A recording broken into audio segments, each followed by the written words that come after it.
혹시 여러분 중에 자녀를 키우시면서 아니면 손자, 손녀를 보시면서 이런 고민을 해보신 적 있으십니까?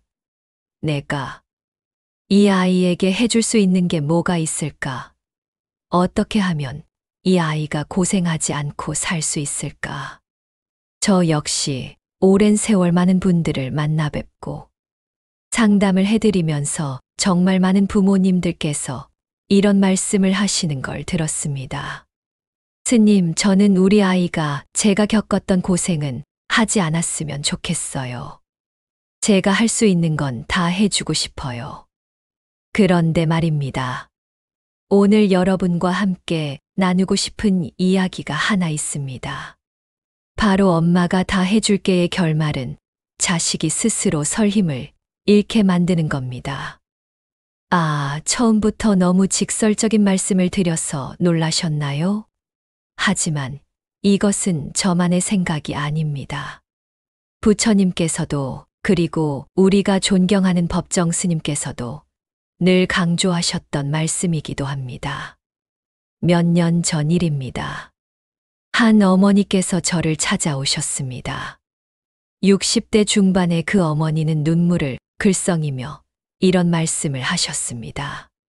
스님, 저는 우리 아이를 위해서라면 뭐든지 다 해줬어요. 공부할 때는 과외비며 학원비며 아낌없이 댔고, 대학 가서는 등록금은 물론이고 용돈도 넉넉히 줬어요. 취업할 때도 이 사람 저 사람 다 동원해서 좋은 회사에 들어가게 해줬고요. 결혼할 때도 집 마련해주고 신혼살림 다 차려줬습니다. 그런데 그 어머니의 다음 말씀이 참으로 가슴 아팠습니다. 그런데 스님, 이제 그 아이가 40이 다 되어가는데도 여전히 저한테 손 벌려요. 사업이 안 된다고, 생활이 어렵다고. 저는 도대체 뭘 잘못한 걸까요? 여러분, 이 어머니가 뭘 잘못하셨을까요? 부처님께서는 법구경에서 이렇게 말씀하셨습니다. 자신이 사랑하는 것에 집착하면 근심이 생기고 자신이 사랑하는 것에 집착하면 두려움이 생긴다. 사랑하는 것에 집착하지 않으면 근심도 없고 두려움도 없다. 처음에는 이 말씀이 좀 냉정하게 들릴 수도 있습니다. 사랑하는 자식에게 집착하지 말라니 그게 가능한 일인가 하고 생각하실 수도 있겠죠. 하지만 부처님께서 말씀하신 집착하지 않는 사랑이란 사랑하지 말라는 뜻이 아닙니다. 오히려 더 깊고 더 지혜로운 사랑을 하라는 뜻입니다. 법정 스님께서는 늘 이렇게 말씀하셨습니다. 진정한 사랑은 상대방이 스스로 설 수 있도록 돕는 것이다. 상대방을 내 품 안에 가둬두려는 것은 사랑이 아니라 소유욕이다. 참으로 깊은 말씀이 아닙니까? 자녀에 대한 부모의 마음, 그것이 진정한 사랑인지 아니면 소유욕인지를 구분하는 것은 참으로 어려운 일입니다. 왜냐하면 둘 다 사랑이라는 이름으로 포장되어 있기 때문입니다. 또 다른 이야기를 하나 들려드리겠습니다. 어느 아버지가 계셨습니다. 이분도 경제적으로 여유가 있는 분이셨는데 자녀가 대학을 졸업하고 취업을 하지 못하고 있었습니다. 몇 개월째 백수로 지내며 집에서 빈둥거리고 있었죠. 주변 사람들은 모두 이런 조언을 했습니다. 아는 사람 좀 동원해서 취업시켜줘라. 요즘 세상이 어려운데 부모가 나서야지. 하지만 이 아버지는 다른 선택을 했습니다. 아들에게 이렇게 말했습니다. 아들아, 이제 내가 성인이니까 내 앞길은 내가 개척해라. 아버지는 6개월만 더 용돈을 주겠다. 그 안에 내 갈 길을 찾아라. 처음에는 아들이 화를 냈습니다. 다른 집 아버지들은 다 도와주는데 우리 아버지는 너무 냉정하다고요. 하지만 6개월이 지나니 어떻게 되었을까요? 그 아들은 스스로 일자리를 찾았고 지금은 당당한 사회인이 되어 있었습니다. 그리고 그 아버지에게 이런 말을 했다고 합니다. 아버지, 그때 아버지가 저를 떠밀어내지 않으셨다면 저는 아직도 아버지 등에 엎여 살고 있었을 것 같아요. 감사합니다. 여러분, 이 두 이야기의 차이가 무엇일까요? 첫 번째, 어머니는 자식의 고통을 대신 짊어지려 했습니다. 자식이 어려워할까봐, 힘들어할까봐 모든 것을 미리 해결해 주려 했습니다. 두 번째, 아버지는 자식이 스스로 고통을 이겨낼 수 있도록 기다려 주었습니다. 물론 마음은 아팠겠지만 자식의 성장을 믿고 기다려 주었습니다. 부처님께서는 이렇게 말씀하셨습니다. 모든 존재는 자신이 지은 업의 결과를 스스로 받아야 한다. 아무도 다른 사람의 업을 대신 짊어질 수는 없다. 이 말씀이 냉정하게 들리십니까? 아닙니다. 오히려 이것이 가장 따뜻한 사랑입니다. 왜냐하면 각자가 자신의 업을 통해 성장하고 깨달을 수 있다는 것을 인정해 주는 것이기 때문입니다. 얼마 전에 만난 한 할머니의 이야기입니다. 70대의 이 할머니는 손자를 무척 사랑하셨습니다. 손자가 초등학교에 다닐 때부터 매일 학교까지 데려다 주고 숙제도 대신 해주고 준비물도 모두 챙겨주셨습니다. 우리 손자가 고생하는 걸 어떻게 보고 있어요? 하시면서 말이죠. 그런데 그 손자가 중학교에 올라가니 어떻게 되었을까요? 스스로는 아무것도 하지 못하는 아이가 되어버렸습니다.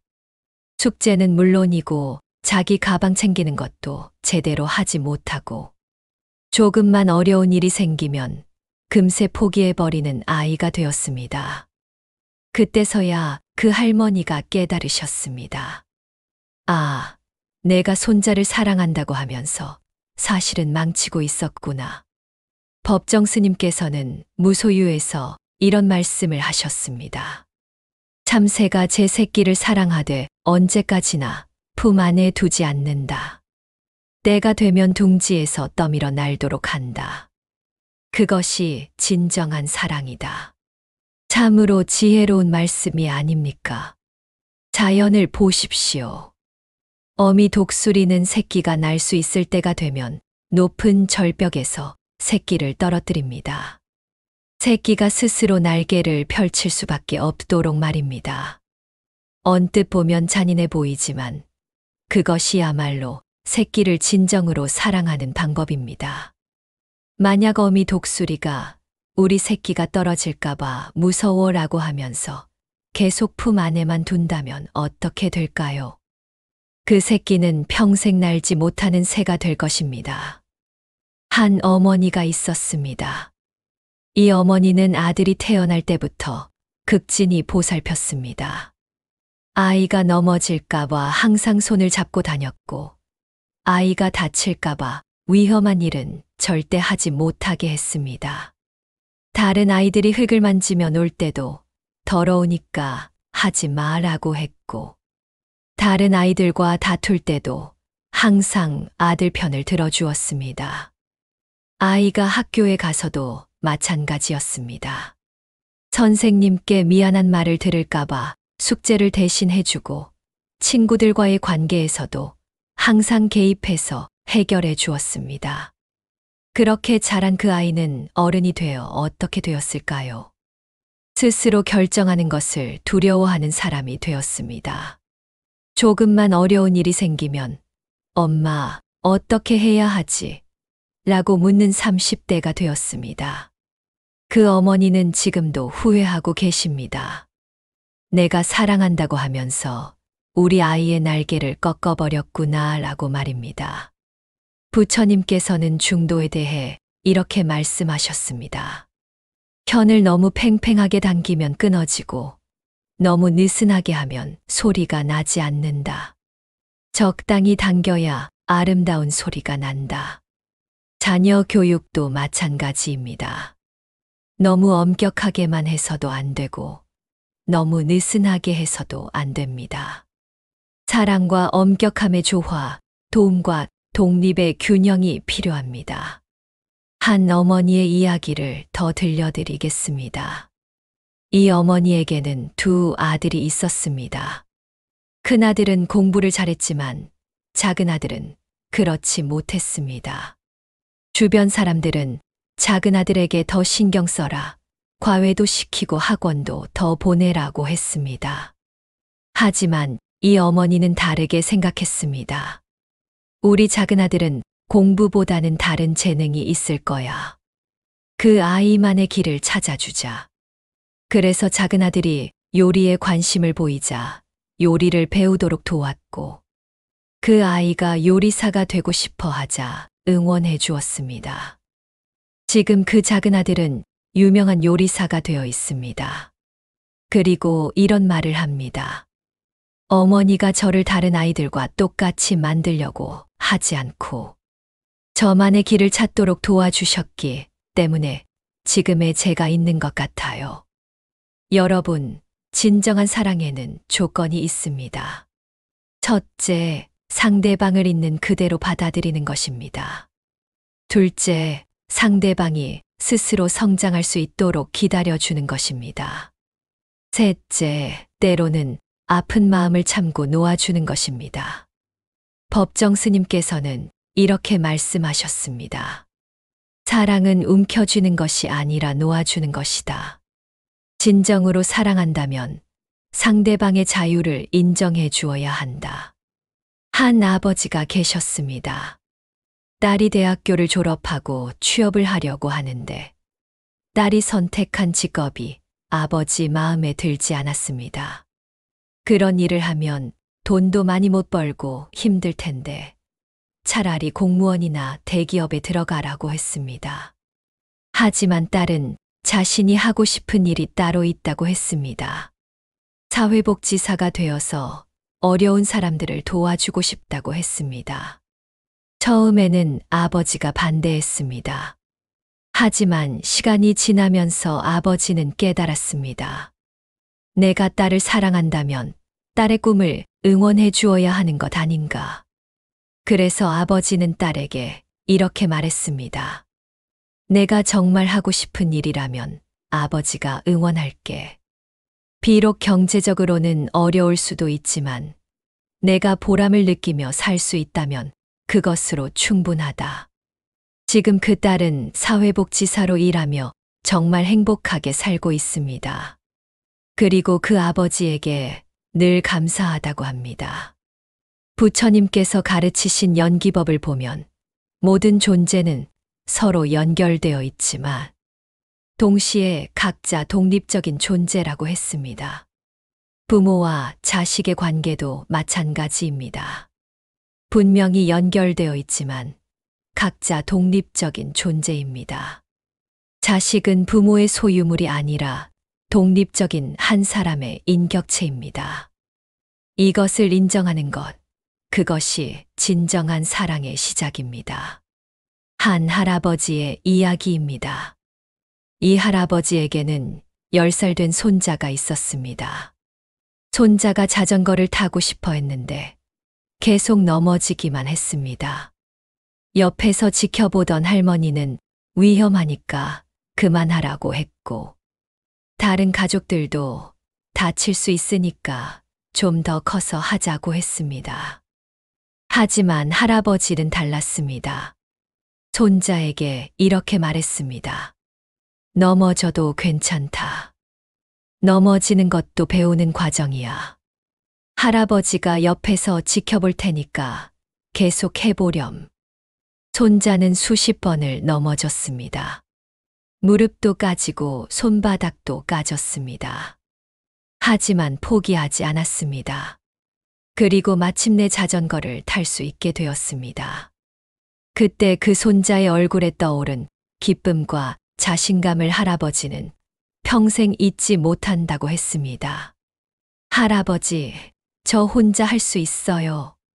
그 외침 속에는 단순히 자전거를 탈 수 있다는 기쁨뿐만 아니라 나도 할 수 있구나 하는 자신감이 담겨 있었습니다.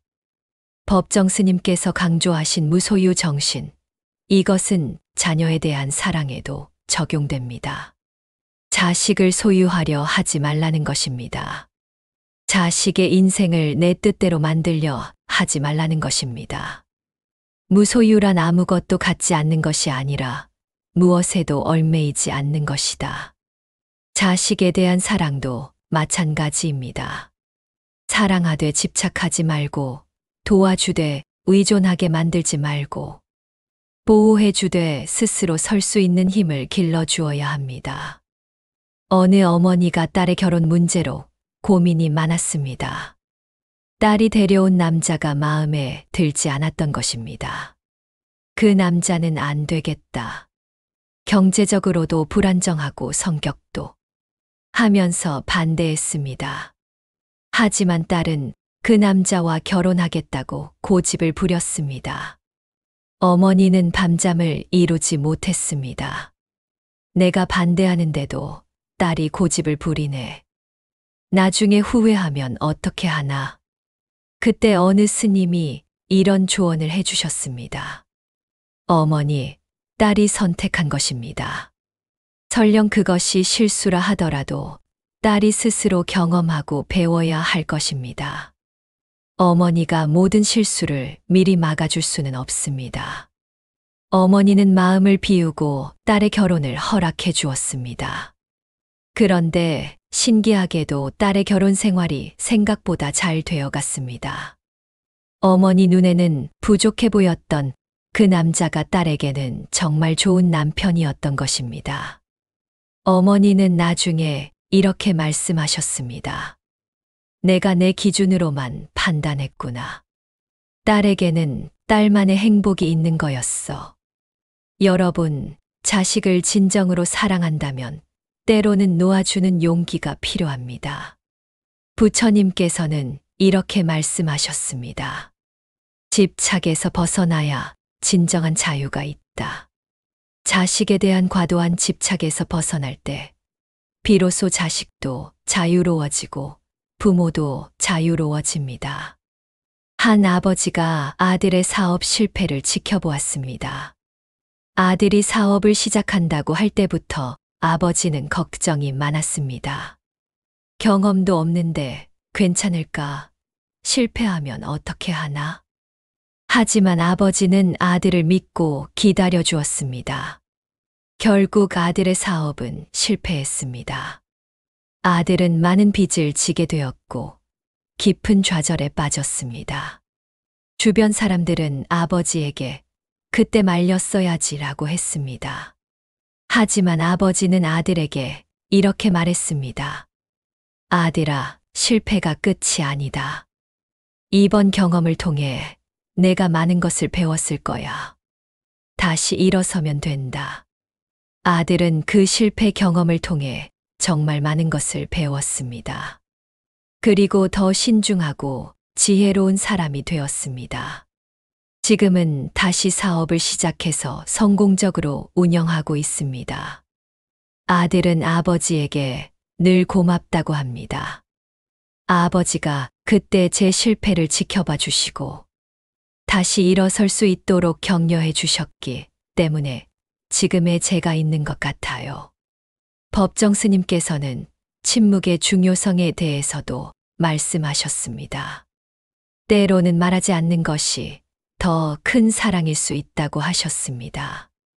자식이 어려움에 부딪혔을 때 성급하게 해결책을 제시하기보다는 묵묵히 지켜봐주고 자식이 스스로 답을 찾을 수 있도록 기다려주는 것. 그것이 때로는 더 큰 도움이 될 수 있습니다. 한 어머니가 있었습니다. 아들이 대학교를 졸업하고도 1년 넘게 취업을 하지 못하고 있었습니다. 주변에서는 어머니가 나서서 알아봐 주라고 했지만 이 어머니는 다르게 생각했습니다. 우리 아들도 답답하고 힘들 텐데 내가 더 재촉하면 아들이 더 위축될 거야. 그래서 어머니는 아들에게 아무 말도 하지 않았습니다. 대신 매일 아침 정성스럽게 아침을 차려주고 아들이 힘들어할 때는 따뜻한 차 한 잔 끓여주는 것으로 마음을 표현했습니다. 아들은 처음에는 어머니가 자신을 포기한 것 같아서 섭섭하기도 했습니다. 하지만 시간이 지나면서 어머니의 마음을 이해하게 되었습니다. 어머니가 나를 믿고 기다려주고 계시는구나. 그 믿음이 아들에게는 큰 힘이 되었습니다. 그리고 마침내 아들은 자신에게 맞는 일자리를 찾았습니다. 아들은 어머니에게 이렇게 말했습니다. 어머니, 그때 어머니가 저를 재촉하지 않고 기다려 주셨기 때문에 제가 포기하지 않을 수 있었어요. 감사합니다. 부처님께서 가르치신 자비심은 단순히 불쌍히 여기는 것이 아닙니다. 진정한 자비심은 상대방이 고통에서 벗어날 수 있도록 돕는 것입니다. 그런데 여기서 중요한 것은 어떻게 돕느냐 하는 것입니다. 상대방의 고통을 내가 대신 짊어지는 것이 자비심일까요? 아닙니다. 상대방이 스스로 고통을 이겨낼 수 있는 힘을 기를 수 있도록 돕는 것이 진정한 자비심입니다. 한 할아버지가 계셨습니다. 손녀가 초등학교 3학년인데 수학을 어려워했습니다. 할머니는 우리가 대신 해주자고 했지만 할아버지는 다르게 생각했습니다. 할아버지는 손녀에게 이렇게 말했습니다. 할아버지가 문제를 대신 풀어주는 건 쉬워. 하지만 그러면 너는 언제까지나 모르는 채로 있을 거야. 할아버지가 옆에서 천천히 알려줄 테니까 너 스스로 풀어보렴. 처음에는 손녀가 힘들어했습니다. 울기도 하고 짜증도 냈습니다. 하지만 할아버지는 참을성 있게 기다려 주었습니다. 그리고 손녀가 조금씩 이해할 수 있도록 차근차근 설명해 주었습니다.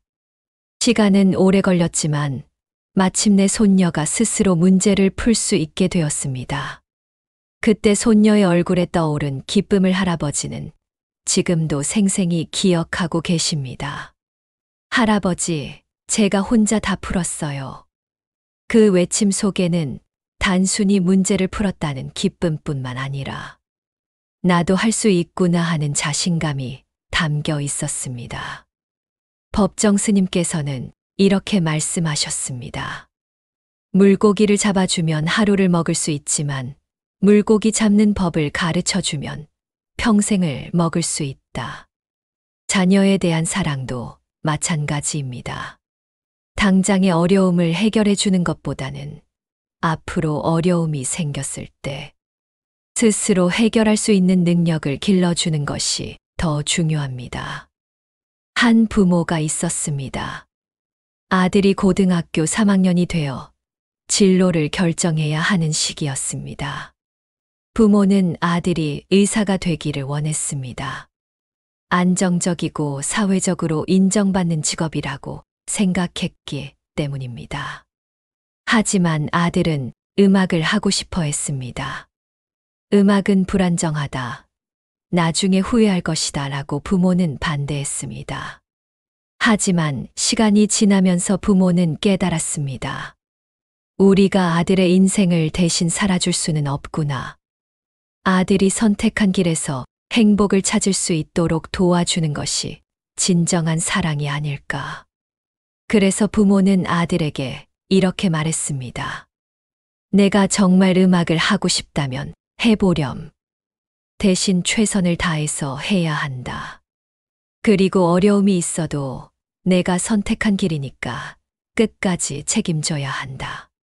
아들은 정말 열심히 음악 공부를 했습니다.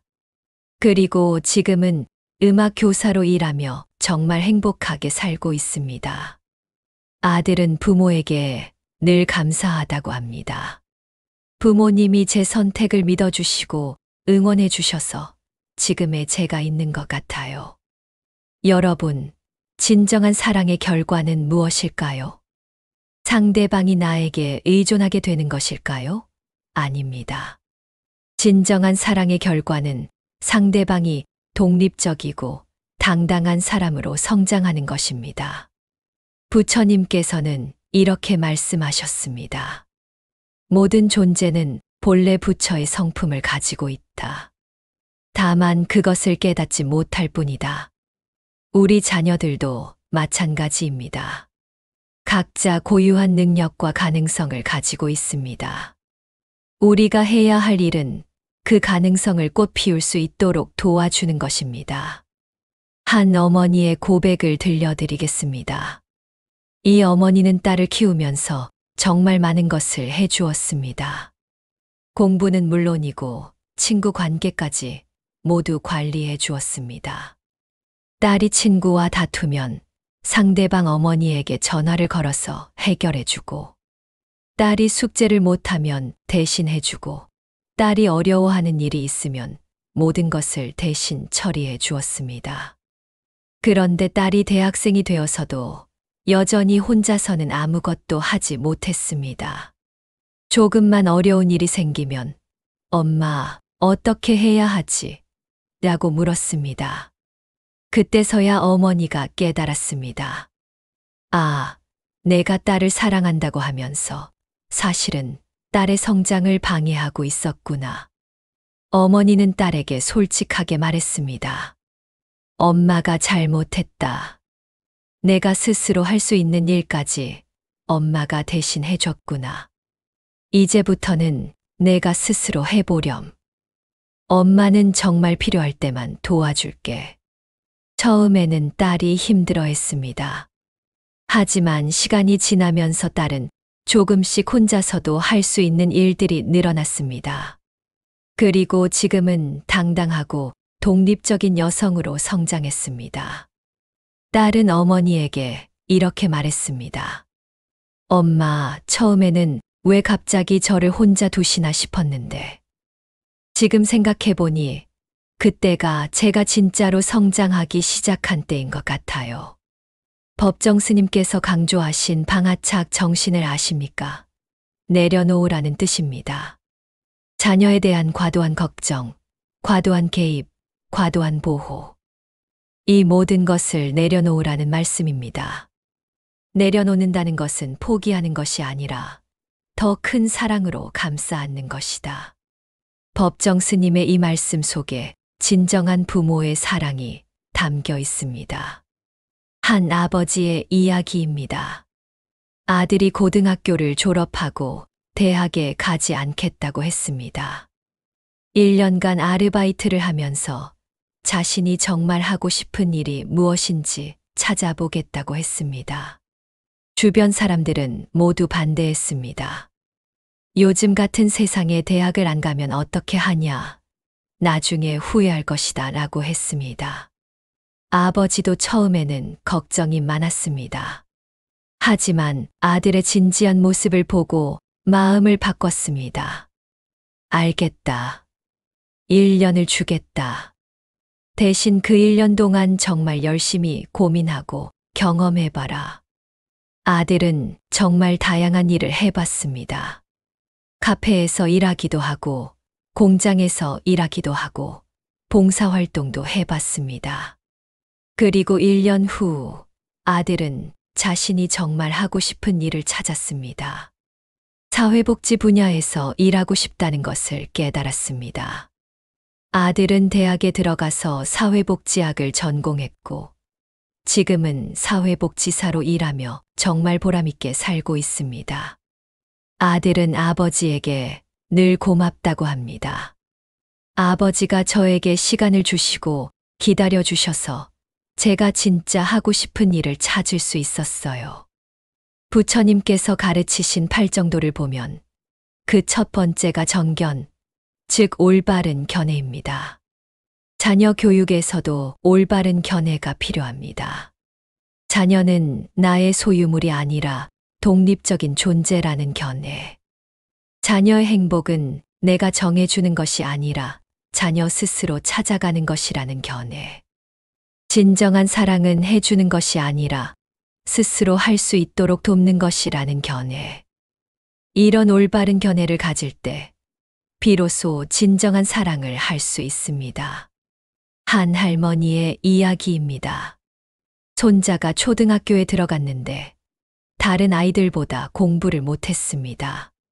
할머니는 걱정이 되어서 손자에게 이것저것 가르쳐 주려고 했습니다. 하지만 손자는 할머니의 가르침을 듣기 싫어했습니다. 그리고 이렇게 말했습니다. 할머니, 저는 공부보다 그림 그리는 게 더 좋아요. 처음에는 할머니가 그림은 취미로 하는 거고 공부를 해야 한다고 했습니다. 하지만 손자의 그림을 보고 할머니는 깜짝 놀랐습니다. 정말 재능이 있었던 것입니다. 할머니는 생각을 바꿨습니다. 우리 손자에게는 그림이라는 재능이 있구나. 이것을 키워주는 것이 맞는 것 같다. 그래서 할머니는 손자를 미술학원에 보내주었습니다. 지금 그 손자는 중학생이 되었는데 그림 그리기 대회에서 상도 받고 정말 행복하게 그림을 그리고 있습니다. 할머니는 이렇게 말씀하십니다. 손자한테서 배웠어요. 각자에게는 각자만의 재능이 있다는 것을. 그리고 그 재능을 인정해주고 키워주는 것이 진정한 사랑이라는 것을 말이에요. 부처님께서는 늘 마음을 비우라고 하셨습니다. 자녀에 대한 사랑에서도 마음을 비워야 합니다. 내 기대, 내 욕심, 내 걱정. 이 모든 것을 비우고 자녀를 있는 그대로 바라보아야 합니다. 법정 스님께서는 이렇게 말씀하셨습니다. 빈 그릇이 가장 많이 담을 수 있다. 마음을 비울 때 더 많은 사랑을 담을 수 있다. 한 어머니의 이야기입니다. 아들이 고등학교를 졸업하고 몇 년간 이것저것 해봤지만 자신에게 맞는 일을 찾지 못했습니다. 그러다가 25살이 되어서 아들이 어머니에게 이렇게 말했습니다. 엄마, 저 대학에 가고 싶어요. 늦었지만 정말 공부하고 싶은 분야를 찾았어요. 주변 사람들은 25살에 무슨 대학이냐, 다른 길을 찾아라고 했습니다. 하지만 어머니는 달랐습니다. 내가 정말 하고 싶다면 해보렴. 나이는 숫자에 불과해.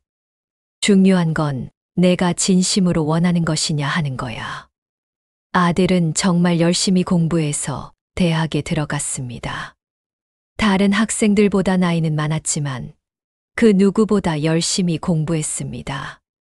그리고 지금은 자신이 원하던 분야에서 일하며 정말 행복하게 살고 있습니다. 아들은 어머니에게 늘 감사하다고 합니다. 엄마가 저를 믿어주시고 응원해 주셔서 지금의 제가 있어요. 비록 늦었지만 제가 정말 원하는 일을 할 수 있게 되었어요. 법정 스님께서는 늘 자연에서 지혜를 찾으라고 하셨습니다. 나무를 보라. 나무는 열매가 익으면 스스로 떨어뜨린다. 억지로 붙들고 있지 않는다. 부모와 자식의 관계도 마찬가지입니다. 자녀가 성장하면 스스로 독립할 수 있도록 놓아주어야 합니다. 억지로 붙들고 있으면 오히려 상처만 남는다. 오늘 우리가 함께 나눈 이야기들을 통해 하나의 깨달음을 얻으셨기를 바랍니다. 자식을 진정으로 사랑한다는 것은 모든 것을 다 해주는 것이 아니라 자식이 스스로 설 수 있도록 돕는 것입니다. 부처님께서 말씀하신 대로 모든 존재는 본래 완전한 가능성을 가지고 있습니다. 우리 자녀들도 마찬가지입니다. 법정 스님께서 강조하신 대로 진정한 사랑은 상대방의 자유를 인정해 주는 것입니다. 때로는 마음이 아프더라도, 때로는 걱정이 되더라도 자녀를 믿고 기다려주는 것. 그것이 진정한 부모의 사랑입니다. 여러분 모두가 지혜로운 부모, 지혜로운 조부모가 되시기를 부처님께 간절히 기원합니다. 자녀에게 물고기를 잡아주지 마시고 물고기 잡는 법을 가르쳐 주시기 바랍니다. 자녀의 길을 대신 걸어주지 마시고 자녀가 스스로 걸을 수 있도록 응원해 주시기 바랍니다. 그럴 때 우리 자녀들은 진정으로 행복하고 당당한 사람으로 성장할 것입니다. 지금 이 시간 화면 앞에 앉아 계신 여러분 중에는 자녀들을 걱정하며 잠 못 이루는 밤을 보내신 분들이 많을 것입니다. 40이 넘은 자식이 아직도 직장을 구하지 못해 애타는 마음으로 이곳저곳 알아봐 주고 계신 분도 계실 테고, 결혼한 자식이 경제적으로 어려워할 때마다 통장을 털어 도와주며 본인의 노후 준비는 뒷전으로 미루고 계신 분도 계실 겁니다. 법정 스님께서는 이런 우리의 마음을 이미 다 아셨습니다. 자식에 대한 사랑이 때로는 독이 될 수 있다고 말씀하셨지요. 부처님께서도 말씀하셨습니다. 모든 존재는 스스로의 업에 의해 살아간다고요. 오늘 1시간 동안 우리 함께 이 깊은 뜻을 차근차근 새겨보겠습니다. 지난주에 한 어머니를 만났습니다. 70이 넘으신 분인데 50살이 된 아들 때문에 근심이 태산 같다고 하시더군요. 그 아들이 사업을 시작한다며 목돈을 달라고 하는데 이미 3번째라는 겁니다. 앞에 2번은 모두 실패했고, 그때마다 이 어머니는 자신의 전 재산을 털어 아들을 도와주셨답니다. 스님, 이번엔 정말 잘 될 것 같다고 하는데 어떻게 해야 할까요? 이 어머니의 눈에는 눈물이 고여 있었습니다. 하지만 그 눈물이 아들에 대한 걱정인지 자신의 미래에 대한 불안인지 구분하기 어려웠습니다. 법정 스님께서 무소율에서 말씀하신 내용이 떠올랐습니다. 진정한 사랑은 집착하지 않는 것이다. 사랑한다는 명목으로 상대방의 성장을 가로막는다면 그것은 사랑이 아니라 욕심이다. 부처님께서도 라홀라에게 가르침을 주실 때 다른 제자들과 똑같이 대하셨습니다. 친아들이라고 해서 특별히 더 챙겨주거나 어려운 수행을 면해주지 않으셨어요. 오히려 더 엄격하게 가르치셨지요. 왜 그러셨을까요? 진정한 사랑은 상대방이 스스로 서는 것을 돕는 것입니다. 그런데 우리는 어떻게 하고 있습니까? 자식이 넘어질까봐 미리 돌멩이를 다 치워주고, 힘들어할까봐 미리 길을 다 닦아 놓습니다. 그러면 그 아이는 언제 돌멩이를 피하는 법을 배우고 언제 험한 길을 걷는 힘을 기를 수 있겠습니까? 한 선배 거사님이 들려준 이야기가 있습니다. 그분의 큰아들이 대학교를 졸업하고도 취업을 하지 않고 집에서 게임만 하며 지냈답니다. 처음에는 요즘 취업이 어려우니까 하며 이해해 주셨다고 해요. 1달, 2달, 그렇게 1년이 지났습니다. 어느 날 그 거사님은 아들에게 이렇게 말했습니다. 이제 내가 선택해라. 일을 구해서 나가든지 아니면 이 집을 나가든지. 아들은 처음에는 화를 냈답니다. 엄마는 왜 이렇게 차갑냐? 다른 집 엄마들은 다 도와주는데 하면서 말이에요. 하지만 그 거사님은 마음을 굳게 먹으셨습니다. 법정 스님의 가르침을 떠올리며 진정한 자비는 때로 매서운 바람과 같아야 한다고 생각하셨다고 해요. 1달 후, 그 아들은 작은 회사에 취직을 했습니다. 그리고 1년 후에는 엄마, 그때 정말 고마웠어 라고 말했답니다. 자신이 얼마나 나태해져 있었는지, 그리고 스스로 일어설 힘이 있다는 것을 깨달았다는 거예요. 부처님의 사성제 중 첫 번째가 고성제입니다. 인생은 고통이라는 것이지요. 그런데 우리가 자식의 고통을 모두 대신 짊어진다면 그 아이는 언제 이 진리를 깨달을 수 있겠습니까? 고통이 있어야 깨달음이 있고 시련이 있어야 성장이 있습니다. 씨앗이 딱딱한 껍질을 뚫고 나와야 싹이 되는 것처럼 우리 자식들도 스스로 껍질을 뚫고 나와야 진정한 어른이 될 수 있는 것입니다. 많은 부모님들이 이런 질문을 하십니다. 그럼 자식이 어려워해도 그냥 내버려 둬야 한다는 말입니까? 그게 부모로서 할 일입니까? 이 질문에 대한 답을 찾기 위해 부처님의 가르침을 살펴보겠습니다. 부처님께서는 업보에 대해 이렇게 말씀하셨습니다. 모든 존재는 자신이 지은 업에 따라 살아간다. 선한 업을 지으면 선한 과보를 받고 악한 업을 지으면 악한 과보를 받는다. 이것은 차갑고 무정한 말씀이 아닙니다. 오히려 가장 따뜻하고 희망적인 말씀입니다. 왜냐하면 우리 각자가 자신의 운명을 스스로 만들어갈 수 있다는 뜻이거든요. 어느 날 한 아버지가 찾아오셨습니다. 35살 된 딸이 또 빚을 졌다며 어떻게 해야 하냐고 물었어요. 그런데 이야기를 자세히 들어보니 그 딸이 20살부터 지금까지 빚을 질 때마다 이 아버지가 대신 갚아주셨더군요. 딸이 신용불량자가 되면 어떻게 해요? 결혼도 못하고. 하지만 생각해 보십시오. 그 딸은 지금까지 자신의 행동에 대한 결과를 단 한 번도 온전히 져본 적이 없었습니다. 빚을 져도 아버지가 갚아주고 실수를 해도 아버지가 수습해 주니까 조심할 필요를 느끼지 못했던 거예요. 법정 스님께서는 이런 상황을 두고 착한 독이라고 표현하셨습니다. 선한 의도로 주는 도움이 결국은 독이 되어 상대방을 해친다는 뜻이지요. 부처님께서 제자들에게 걸식을 하게 하신 이유도 여기에 있습니다. 스스로 음식을 구해 먹게 함으로써 자립심을 기르고 세상의 실상을 직접 체험하게 하신 거예요. 만약 부처님께서 제자들의 끼니를 모두 해결해 주셨다면 그들이 깨달음을 얻을 수 있었을까요? 한 번은 이런 일이 있었습니다. 어느 어머니가 45살 된 아들을 데리고 절에 왔어요. 그 아들은 술을 많이 마셔서 직장도 잃고 집에서 어머니에게만 의존하며 살고 있었습니다. 스님, 제 아들이 술을 끊고 새 사람이 될 수 있도록 기도해 주세요.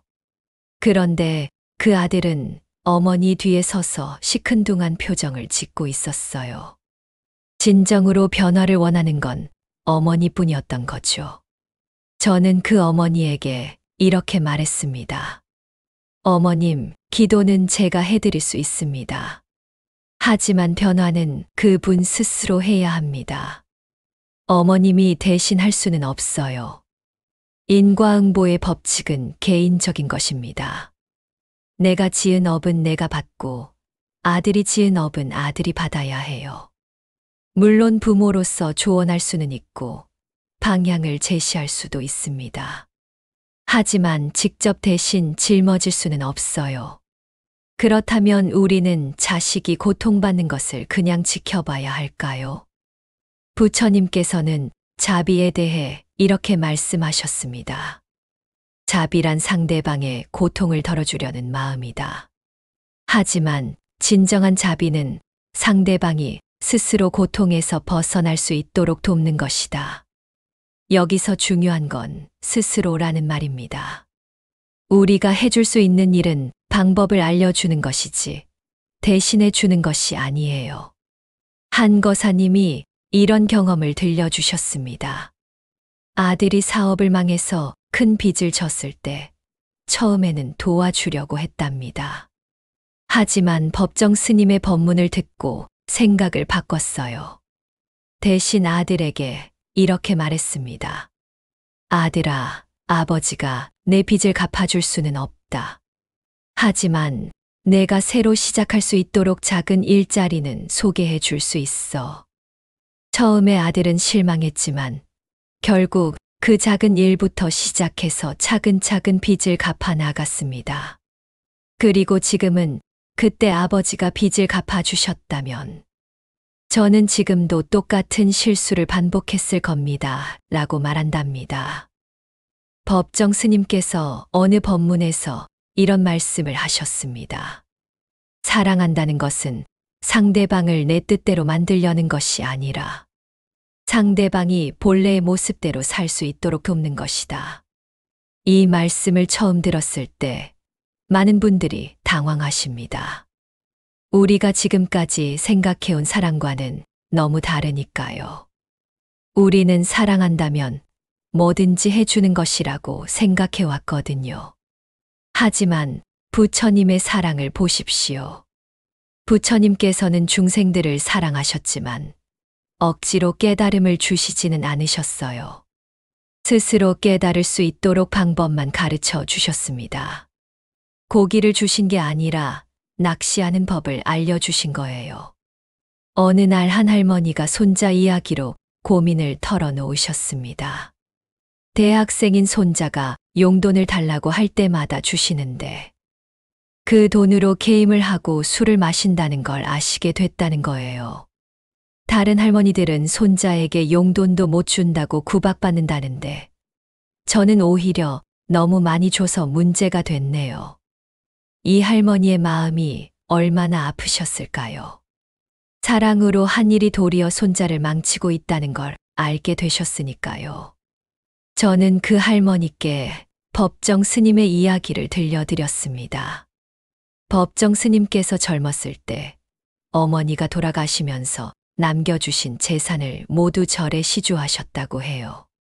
그때 사람들이 어머니가 남겨주신 건데 왜 그러냐고 했지만 스님은 진정한 효도는 어머니의 뜻을 받드는 것이 아니라 올바른 길을 가는 것이라고 답하셨답니다. 물론 스님의 경우와 우리의 상황이 같지는 않습니다. 하지만 여기서 중요한 것은 올바른 길이라는 표현이에요. 진정한 사랑은 상대방이 올바른 길을 갈 수 있도록 돕는 것입니다. 그 할머니는 결국 손자에게 이렇게 말씀하셨답니다. 할머니가 용돈을 주는 건 내가 공부하고 바르게 살라고 주는 거야. 만약 내가 그 돈을 잘못 쓴다면 할머니는 더 이상 줄 수 없어. 처음에 손자는 화를 냈지만 몇 주 후에 할머니께 와서 사과했답니다. 할머니, 제가 잘못했어요. 앞으로는 용돈을 아껴 쓰고 공부도 열심히 할게요. 부처님께서 말씀하신 팔정도 중에 정어가 있습니다. 바른 말을 하라는 뜻이에요. 때로는 듣기 좋은 말보다 바른 말을 해야 할 때가 있습니다. 자식에게도 마찬가지예요. 한 어머니가 이런 경험담을 들려주셨습니다. 대학교 4학년인 아들이 취업 준비를 하지 않고 놀기만 해서 걱정이 태산 같았답니다. 주변 어머니들은 우리가 대신 이력서도 써주고 면접 준비도 도와줘야 한다고 하더래요. 하지만 이 어머니는 다르게 생각하셨어요. 법정 스님의 가르침을 떠올리며 아들에게 이렇게 말했습니다. 취업은 내가 할 일이야. 엄마는 내가 스스로 준비할 수 있도록 환경만 만들어 줄게. 그리고 실제로 아들이 공부할 수 있는 조용한 공간을 만들어 주시고 건강한 식사를 챙겨 주셨어요. 하지만 이력서를 써준다거나 면접 준비를 대신해 주지는 않으셨습니다. 아들은 처음에 다른 집 엄마들은 다 도와주는데 왜 우리 엄마만 그러냐고 불평했지만 결국 스스로 준비를 시작했어요. 그리고 원하는 회사에 취직까지 성공했답니다. 나중에 그 아들이 어머니께 이렇게 말했답니다. 엄마, 처음엔 너무 야박하다고 생각했는데 지금 생각해보니 정말 고마워요. 만약 엄마가 다 해주셨다면 저는 아무것도 할 줄 모르는 사람이 됐을 거예요. 이것이 바로 지혜로운 사랑입니다. 당장은 매정해 보일 수 있지만 장기적으로는 상대방을 위하는 사랑 말이에요. 부처님께서 제자들에게 가르침을 주실 때도 마찬가지였어요. 쉬운 길을 알려주지 않으시고 스스로 깨달을 수 있는 방법을 가르쳐 주셨거든요. 그래야 진정한 해탈에 이를 수 있다는 걸 아셨기 때문입니다. 그렇다면 구체적으로 어떻게 해야 할까요? 자식을 돕되 망치지 않는 방법. 사랑하되 집착하지 않는 방법은 무엇일까요? 법정 스님께서는 중도의 가르침을 강조하셨습니다. 너무 엄격해도 안 되고 너무 관대해도 안 된다는 것이지요. 부처님께서도 검은고 줄의 비유로 이를 설명하셨어요. 너무 팽팽하면 끊어지고 너무 느슨하면 소리가 나지 않는다고요. 첫째, 경계선을 분명히 하십시오. 어디까지는 도와줄 수 있고 어디서부터는 스스로 해야 하는지 분명히 정해두세요.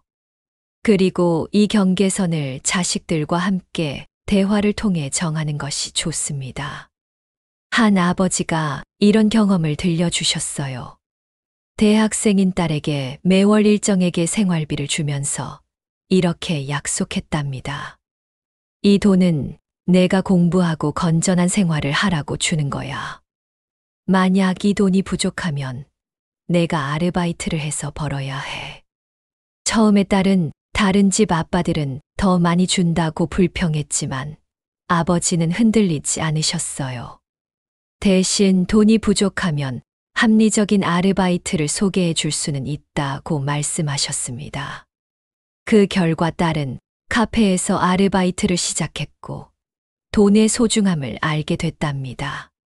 그리고 지금은 그때 아빠가 무턱대고 다 주셨다면 저는 돈의 가치를 모르는 사람이 됐을 거예요. 라고 말한답니다. 둘째, 과정을 도와주되 결과는 맡기십시오. 자식이 어떤 일을 할 때 방법을 알려주거나 환경을 만들어 주는 것은 좋습니다. 하지만 직접 대신해 주거나 결과를 보장해 주려고 해서는 안 돼요. 부처님께서 제자들에게 수행법을 가르쳐 주셨지만 깨달음은 각자 스스로 얻어야 했던 것과 같은 이치입니다. 셋째, 실패할 권리를 인정해 주십시오. 우리는 자식이 실패하는 것을 보기 힘들어해요. 하지만 실패 없이는 성장도 없습니다. 부처님께서도 6년간의 고행을 통해 깨달음을 얻으셨지요. 한 어머니가 이런 이야기를 해주셨어요. 아들이 창업을 한다고 할 때 실패할 것 같아서 말렸답니다. 하지만 법정 스님의 법문을 듣고 마음을 바꿔서 한번 해보자고 하셨어요. 결과는 실패였습니다. 하지만 그 아들은 실패를 통해 많은 것을 배웠고 지금은 더 안정적인 직장에서 열심히 일하고 있답니다. 그리고 어머니께 그때 실패해봐서 정말 다행이에요. 그 경험이 없었다면 지금의 직장에서도 같은 실수를 했을 거예요. 라고 말했답니다. 넷째, 조건 없는 사랑과 조건 있는 도움을 구분하십시오. 자식에 대한 사랑은 조건이 없어야 하지만 구체적인 도움은 조건이 있을 수 있어요. 예를 들어 자식이 잘못을 저질렀을 때도 사랑하는 마음은 변하지 않아야 해요. 하지만 그 잘못에 대한 책임은 스스로 져야 한다는 것을 분명히 해야 합니다. 법정 스님께서는 무조건적 사랑, 조건적 행동이라는 표현을 쓰셨어요. 마음으로는 언제나 사랑하지만 행동으로는 상대방의 성장에 도움이 되는 방향으로 해야 한다는 뜻입니다. 이제 오늘의 이야기를 마무리할 시간입니다. 우리가 나눈 이야기를 간단히 정리해 보겠습니다. 자식 잘 되게 하려면 도와주지 마라. 이 말은 자식을 사랑하지 말라는 뜻이 아닙니다. 오히려 진정으로 사랑한다면 그들이 스스로 설 수 있도록 도와야 한다는 뜻입니다. 부처님께서는 자등명 법등명이라고 하셨습니다. 자신을 등불로 삼고 법을 등불로 삼으라는 말씀이에요. 다른 누구도 우리 대신 어둠을 밝혀줄 수 없어요. 스스로 등불을 켜야 합니다. 우리 자식들도 마찬가지입니다. 아무리 우리가 사랑한다고 해도 그들의 인생을 대신 살아줄 수는 없어요. 그들 스스로 등불을 켤 수 있도록 도와야 합니다. 법정 스님께서 늘 강조하셨던 놓아줌의 지혜를 기억하십시오. 사랑한다고 해서 꽉 붙잡고 있으면 그것은 사랑이 아니라 집착이 됩니다. 진정한 사랑은 때로 손을 놓는 것입니다. 물론 쉽지 않을 거예요. 자식이 어려워하는 모습을 보면서도 참고 기다리는 것이 얼마나 힘든 일인지 저도 압니다. 하지만 그것이 진정으로 자식을 위하는 길이라는 것을 믿고 실천해 보시기 바랍니다. 부처님께서 말씀하신 자비는 단순히 어려움을 덜어주는 것이 아닙니다. 상대방이 스스로 어려움을 극복할 수 있는 힘을 기를 수 있도록 돕는 것입니다. 오늘부터 작은 것부터 시작해 보십시오. 자식이 스스로 할 수 있는 일은 스스로 하게 두고 우리는 뒤에서 따뜻하게 지켜봐 주는 것입니다. 한거사님이 들려준 마지막 이야기로 오늘 법문을 마치겠습니다. 그분은 50년 넘게 불교 신행을 해오시면서 세 자녀를 모두 훌륭하게 키우셨어요. 그 비결을 물었더니 이렇게 답하시더군요. 스님, 저는 아이들에게 늘 이렇게 말했어요. 엄마 아빠는 언제나 너희를 사랑한다. 하지만 너희의 인생은 너희가 살아야 하는 거야. 우리는 너희가 올바른 길을 갈 수 있도록 조언할 뿐이다. 그 세 자녀는 모두 각자의 분야에서 성공했을 뿐만 아니라 지금도 부모님께 감사한 마음을 잊지 않고 있답니다. 진정한 효도는 부모가 무엇을 해주었느냐가 아니라 자녀가 어떤 사람으로 성장했느냐에 달려 있는 것 같습니다. 법정 스님께서 항상 말씀하셨듯이 진정한 스승은 제자를 자신과 같게 만드는 사람이 아니라 제자가 자신보다 나은 사람이 될 수 있도록 돕는 사람입니다. 부모도 마찬가지입니다. 우리의 역할은 자식을 우리와 똑같이 만드는 것이 아니라 그들이 우리보다 더 나은 사람이 될 수 있도록 돕는 것입니다. 그러려면 때로는 아픔을 참고 손을 놓아야 할 때도 있어요. 부처님께서 제자들에게 마지막으로 남기신 말씀을 기억하십시오. 바라밀다, 노력하라. 각자 자신의 해탈을 위해 노력하라는 뜻입니다. 부처님조차도 제자들의 해탈을 대신해 주실 수는 없었어요. 우리 자식들도 마찬가지입니다. 그들의 행복과 성공은 그들 스스로 만들어가야 하는 것입니다. 우리가 할 수 있는 일은 그저 올바른 방향을 가르쳐 주고 사랑으로 격려해 주는 것뿐입니다.